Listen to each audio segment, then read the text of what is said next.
Bienvenue dans cette nouvelle vidéo.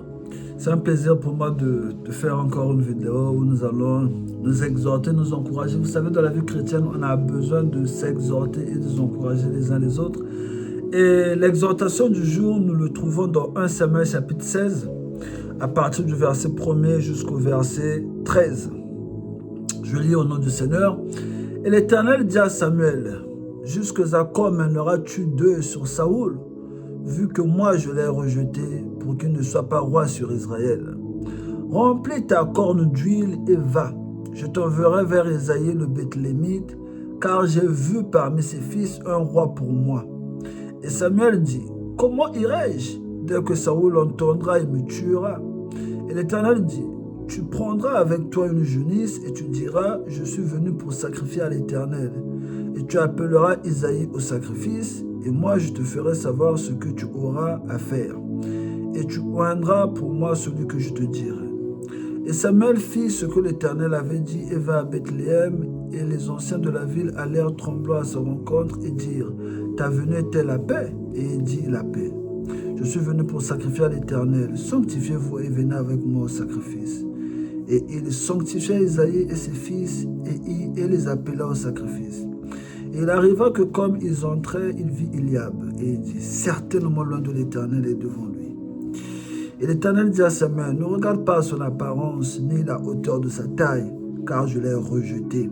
Car l'Éternel ne regarde pas ce à quoi l'homme regarde, car l'homme regarde à l'apparence extérieure, et l'Éternel regarde au cœur. » Et Isaïe appela Abinadab et le fit passer devant Samuel, et il dit, « L'Éternel n'a pas non plus choisi celui-ci. » Et Isaïe fit passer Shama, et il dit, « L'Éternel n'a pas non plus choisi celui-ci. » Et Isaïe fit passer ses 7 fils devant Samuel. Et Samuel dit à Isaïe, « L'Éternel n'a pas choisi ceux-ci. » Et Samuel dit à Isaïe, « Sont ceux-là tous les jeunes gens? » Et il dit, « Il reste encore le plus jeune, et voici, il paie le menu bétail. » Et Samuel dit à Isaïe, « Envoie et fais-le amener, car nous ne nous placerons pas autour de la table jusqu'à ce qu'il soit venu ici. » Et il l'envoya et le fit venir. Or il avait le teint rosé avec de beaux yeux et était beau de visage. Et l'Éternel dit, « Lève-toi, oins-le, car c'est celui-là. » Et Samuel prit la corne d'huile et éloignit au milieu de ses frères. Et l'Esprit de l'Éternel saisit David depuis ce jour-là et dans la suite.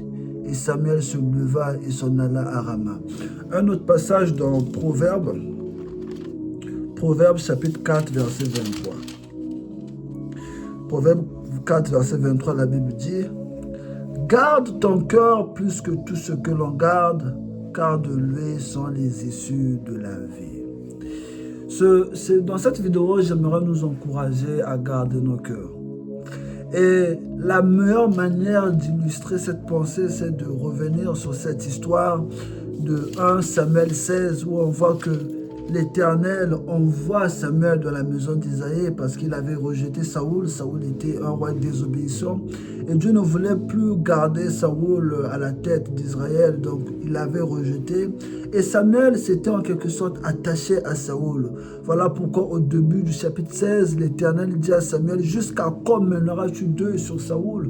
Parce que Samuel était en train de mener deuil sur Saoul du fait que Dieu avait rejeté Saoul. Et Dieu va dire à Samuel, « Lève-toi, va dans la maison d'Isaïe, car j'ai vu dans la maison d'Isaïe un homme que je vais établir au roi. » C'est ce qu'il dit au verset 1er. « Jusqu'à quand mèneras-tu deuil sur Saoul, vu que moi je l'ai rejeté pour qu'il ne soit pas roi sur Israël? Remplis ta corne d'huile et va, je t'enverrai vers Isaïe, le Bethlémite, car j'ai vu parmi ses fils un roi pour moi. » Dieu avait vu dans la maison d'Isaïe un homme qui correspondait parfaitement aux critères selon Dieu pour être roi d'Israël. Et on voit que Samuel va obéir et va aller dans la maison d'Isaïe.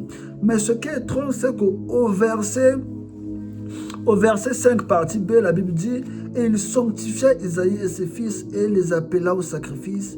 Et il arriva que comme ils entraient, il vit Eliab. » Donc Samuel vit Eliab. Et lorsque Samuel vit Eliab, qu'est-ce qu'il dit? La Bible nous dit, et lorsque Samuel vit Eliab, Et il arriva que comme ils entraient, il vit Eliab et il dit, certainement loin de l'Éternel est devant lui. Samuel était impressionné par Eliab. Samuel était impressionné par ce qu'il voyait. Il s'est dit, certainement c'est lui, le roi que l'Éternel a choisi. Certainement c'est pour lui que j'ai fait ce déplacement. Parce qu'il avait tout pour être roi. Il avait le critère qu'il faut sur moi, il avait la taille qu'il faut, il avait la beauté qu'il fallait.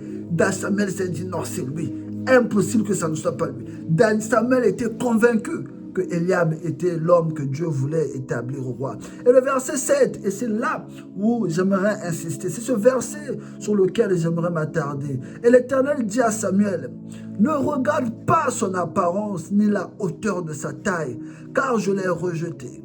Car l'Éternel ne regarde pas ce à quoi l'homme regarde, car l'homme regarde à l'apparence extérieure, et l'Éternel regarde au cœur. L'homme regarde à l'apparence extérieure, l'Éternel regarde au cœur. Voilà pourquoi dans cette vidéo, j'aimerais te sensibiliser, j'aimerais t'encourager à garder ton cœur.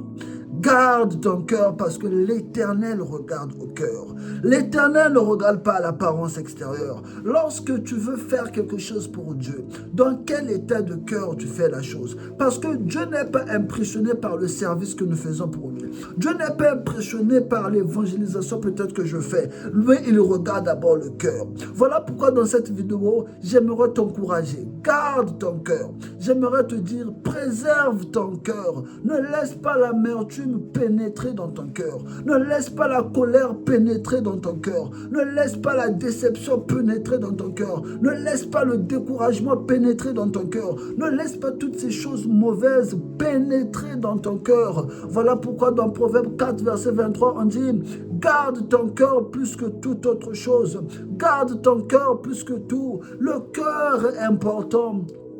Et ce qui est étrange dans cette histoire, lorsque Isaïe présente ses fils, il n'avait pas présenté David. David ne faisait pas partie de ceux qui étaient là. C'est comme si c'était un enfant négligé. C'est comme si c'était un enfant sur qui on ne pouvait pas miser. C'est comme si c'était un enfant sur qui on ne pouvait pas espérer grand-chose. David était loin, très loin, en train de diriger les bergers de son père, en train de paître les bergers de son père.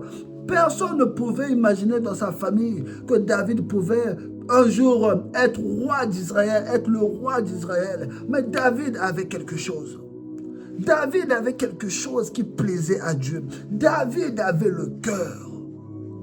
Un cœur qui plaisait à Dieu. Le cœur de David était bon. Le cœur de David était humble. Il avait un cœur préparé. Un cœur spécial.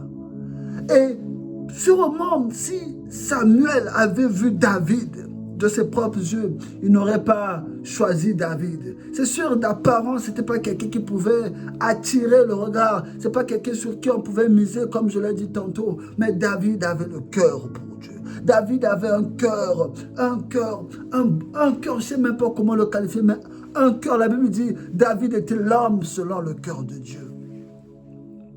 Où en es-tu dans ta marche avec le Seigneur? Quel est l'état de ton cœur? Comment va ton cœur? As-tu été déçu par les gens? As-tu été blessé, trahi? Oui, ce sont des choses qui peuvent arriver, mais ne laisse pas ces choses influencer ton cœur, parce que Dieu regarde au cœur. David, même si les hommes ne pouvaient pas miser sur lui, Dieu pouvait miser sur lui, parce que Dieu avait vu le plus important dans l'homme. Dieu avait vu le cœur que David avait. David avait le cœur qu'il fallait pour être roi. Et Dieu va rappeler à Samuel, ne regarde pas son apparence extérieure, ne regarde pas qu'il est grand, ne regarde pas qu'il est beau, je l'ai rejeté, il n'a pas le cœur qu'il faut pour être roi. Isaïe, le père de David va emmener le deuxième. Dieu regarde le deuxième, il n'a pas le cœur qu'il faut. Le troisième, il n'a pas le cœur qu'il faut. Tous les 7 fils vont passer. Dieu ne trouve pas un homme qui avait le cœur. Et Samuel va poser la question, mais c'est tout ce que tu as comme enfant, tu n'as pas d'autres enfants? Et il va dire, non, on a un dernier là-bas, mais il est en train de perdre les troupeaux. Samuel va dire, emmenez-le. Et dès lors que Samuel va le voir, Dieu lui dit, c'est lui que je vais établir roi. On ne connaît pas la réaction de Samuel. Peut-être qu'il n'était pas impressionné par David, mais Dieu était impressionné. En fait, ce qui impressionne Dieu dans la vie d'un enfant, dans la vie de son enfant, c'est son cœur. Voilà pourquoi on doit prier, on doit demander la grâce au Seigneur que si tu as été victime de déception, si on t'a déçu dans la vie, si on t'a blessé, si on t'a trahi, ce sont des choses qui peuvent arriver. L'être humain, voilà, l'être humain imparfait, il peut te décevoir, mais il faut que tu protèges ton cœur.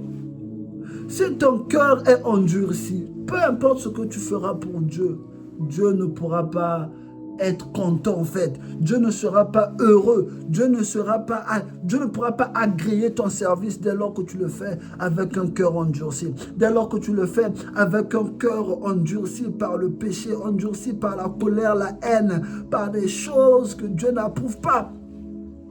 Les hommes peuvent applaudir ce que tu fais pour le Seigneur. Les hommes peuvent apprécier ton ministère. Mais ce que Dieu regarde d'abord, c'est l'état de ton cœur. Alors, où en es-tu avec ton cœur? Garde ton cœur parce que c'est ce que Dieu regarde. Garde ton cœur parce que c'est l'élément le plus important pour Dieu dans ta vie.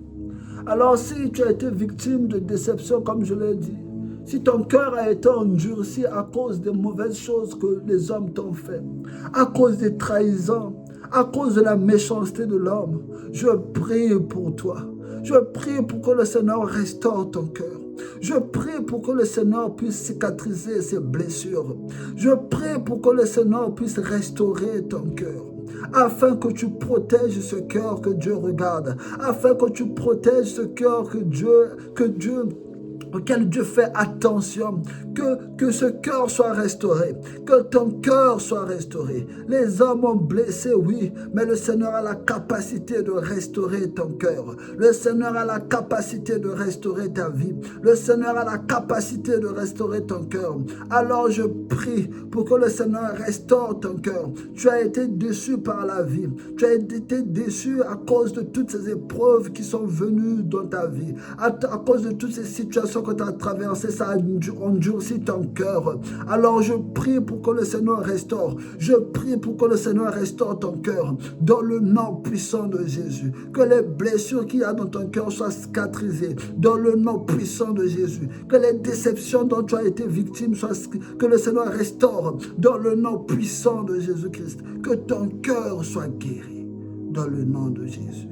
Parce que le Dieu que nous prions regarde le cœur et non ce qu'on fait.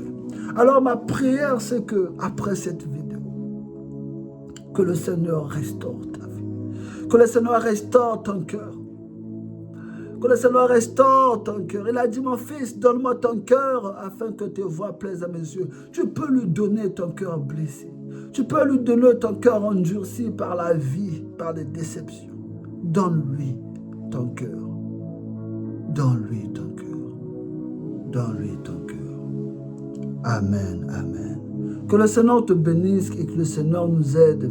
Que le Seigneur restaure, qu'il restaure nos cœurs, qu'il restaure ton cœur peut-être qui a été brisé. Que le Seigneur restaure, que le Seigneur te bénisse. Amen.